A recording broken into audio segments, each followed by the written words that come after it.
ఆ కొండపైన ఆ గట్లపైన గుహలోకి వెళ్తే ఒక వెంకటేశ్వర స్వామి యొక్క విగ్రహం ఉంది ఇక్కడ. ఆ వెంకటేశ్వర స్వామి యొక్క విగ్రహాన్ని ఇక్కడ గర్భాలయంలో స్థాపన చేయాలనే టైంలో కుడికాయలు గోరు కట్టేది స్వామికి పైకి వెళ్తే చూడండి. అందువల్ల కదిలించరాదు ముట్టుకోరాదు అని చెప్పి స్వామివారిని ఎక్కడ వదిలిపెట్టించారు. అప్పుడు ఆ మహానుభావుడు ఎందుకులే ఇవన్నీ మనం చేసిన తప్పేంటి అని చెప్పి దేవాలయానికి వచ్చి అఘోరమైన తపదస్తే శివభారతులు స్వయంగా ప్రత్యక్షమయ్యారు ఇక్కడ.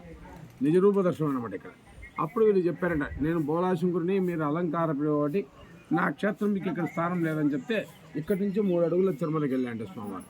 మొదటి పాదం యాగంటి, రెండో పాదం కడప, 3 తిరుమల. శరీరూపంగా అక్కడ జన్మరూపంగా ఎక్కున్నాడని స్వామివారు. ఎక్కడే కానీ శివుడు లింగం అయితే నంది ఎదురుగా ఉంటుంది. మీరు స్వయంభూ దర్శనం కాబట్టి ఇక్కడ నంది పక్కకు ఉంది. అంటే సంవత్సరానికి దారంపోవంత మందం పెరుగుతుందని బ్రహ్మంగారు కాలజ్ఞానం రాశారు. అంటే ఆ యొక్క నందికి ప్రాణము జీవకలు నాటి పెరుగుతుందని చెప్తారు. పక్కన వీరభద్ర స్వామి అంటే బ్రహ్మంగారు గురువుగా భావించుకున్నారట. క్షేత్రానికి పాలడుగా, సైన్యాపతిగా, కాపలుగా పరిపాలించినమాట. ఆనాడు ఈ ఆలయంలో ఎందరో మహనీయులు ఇక్కడ కూర్చొని తపస్సు చేసుకుంటుంటే కాకాసుడు రాక్షసుడు వచ్చి కావని గందరగోళం చేస్తే అగస్త్యుల వారి యొక్క తపస్సు భంగం కలిగిందట. అప్పుడు వాళ్ళు శాపం ఇచ్చినారట, మా యొక్క క్షేత్రంకి వచ్చి మా యొక్క తపస్సు భంగం కలిగింది కాబట్టి ఈ ప్రాంతంలో ఎక్కడే కానీ నవగ్రహ పీఠం కానీ కాకుండా ఉండదని శాపించాడు. ఆ రోజు నుంచి ఈ రోజు వరకు ఆలయం కాకిరా. అందుకు శని సంకల్పన ఆలయం యొక్క దీపం పెట్టారు. దీవులకు రండి, ఇక్కడ దీపం వెలిస్తారు. లేదు ఇక్కడ రండి. ఆకాశం దీపం అంటే మీకు వీడియో సెలవులో చూసుంటారు, ఇన్స్టాగ్రామ్ వస్తుంది. ఆకాశ దీపం అంటే ఇట్లా ఇక్కడ రండి అమ్మా, ఎవరికి రండి కనపడుతుంది. ఇక్కడ అంటే అది గాల్లో దీపం. అంటే అక్కడ దీపం పెట్టిస్తే ఏళ్ళ తరబడిన దోషాలు ఏదున్నా తొలగిపోతాయంట.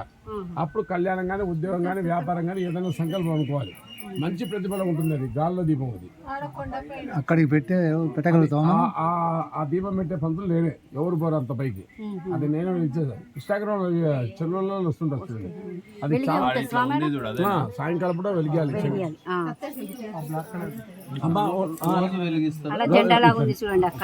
ఇక్కడ ఏంటంటే అక్కడ దీపం పెట్టాలంటే శనివారం, సోమవారం, పౌర్ణమి, ఏకాదశి, మహాశివరాత్రి, అమావాస్య ఈ రోజుల్లో మాత్రం దీపం వెలిగిస్తారు.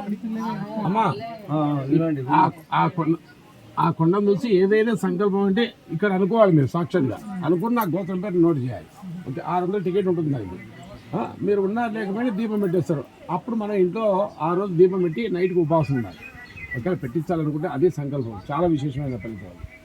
ఇంకా ఇక్కడ మామూలు వచ్చేసి ఈ కొండలో నీళ్ళు ఎక్కడి నుంచి వస్తున్నాయంటే ఈ యొక్క కొండపైన ఎంతకన్నా పురాతన నాటి దేవాలయం ముచ్చట్లా ఉంది. అప్పుడు శివుడు పార్వతి అక్కడికి వెళ్ళి ఆ గంగలో స్నానం ఆచరించి ఆ గంగలో కుంకుమాపస్ వస్తే ఇక్కడ వచ్చి మోరులు కొట్టుకెళ్ళింది. దాదాపు గుడి గడ్డ కూడా 700 సంవత్సరాలు పైన అవుతుంది. కరెంటు లేకపోయినా ఎప్పటికీ నీళ్ళు పోతూనే ఉంటాయి. కానీ 16 ఎకరాల మించి నీళ్లు దాటిపోకూడదని శాపం ఇచ్చాడు. ఇంత నీళ్ళు పోయినా 16 ఎకరాలకు మాత్రమే పోతాయి, అంతలో అదృష్టం పోతాయి.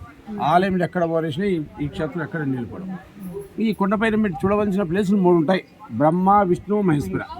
ఇక్కడ ఫస్ట్ గుహ అగస్త్యుల వారు తపదీసిన గుహ మక్కండేశ్వర స్వామి అంటారు. 2వ గుహలో ఉన్న వెంకటేశ్వర స్వామికి కుడికాలు గోరు ఉండదు. 3వ గుహలో బ్రహ్మంగారు పోతూ అచ్చమాంబ గారు ఉపదేశమిస్తూ అదే గుహలు వెళ్ళిపోయి కడప జిల్లాలో బ్రహ్మయ్య గారి మఠంలో జీవస్సులో పోయినట్ట. ఆ గుహ బ్రహ్మంగారు మఠం దారుందని ఇప్పుడు కూడా కోరిక పేరు చెప్తున్నారు. కలియాంతంలో ఆనాడు బ్రహ్మంగారు అన్నమాట, తిరుమల కొండ పైన 3 రోజులు గుడి మొత్తమై గర్భాలయంలో పూజలు అయిపోతాయన్నారు. ఏదో రోజు అక్కడ గుడి క్లోజ్ అయిపోతే పద్మావతమి క్షేత్రంకి వస్తే ఆనాడు ఈ క్షేత్రం మళ్ళీ కళ్యాణం జరగాలంట వెంకటేశ్వర వారికి.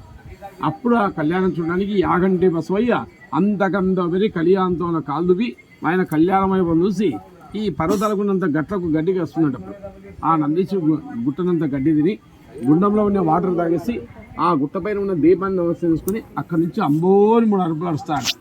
అప్పుడు ఈ నరుపు కొండలు బద్దలై భూమిలోంచి జలవద్లోంచి మొత్తం దేశం అంతా జలమయంగా మారిపోవాలట. అప్పుడు కలియాంతం అప్పుడు అంతమైపోతుంది అని చెప్పాడు. ఈనాడు మనం యాగంటి అని పిలిచిన మొదటి పేరు నేగంటి అని పిలిచేవాడు. నేగంటి, నేను కంటి తిని చూశాను. నే కన్న పదమే వాడుక భాషలో యాగంటి అని పిలుస్తారు. ఎక్కడే నల్లమల్ల పర్వతం ఈ ఆలయం చూడండి, ఎర్రమల్ల పర్వతాలు ఇదంతా. ఈ యొక్క టెంపుల్ గడిచిన దాత ఎవరంటే హరిహర రాయలు, బుక్కరాయలు, శ్రీకృష్ణదేవ పరిపలి ఈ యొక్క ఆలయం క్షేత్ర విశేషం. ఆ కొండ దశ దండ పెట్టుకొని ఏదన్నా నూనెకు దానం ఉంటే చేయొచ్చు. ఒక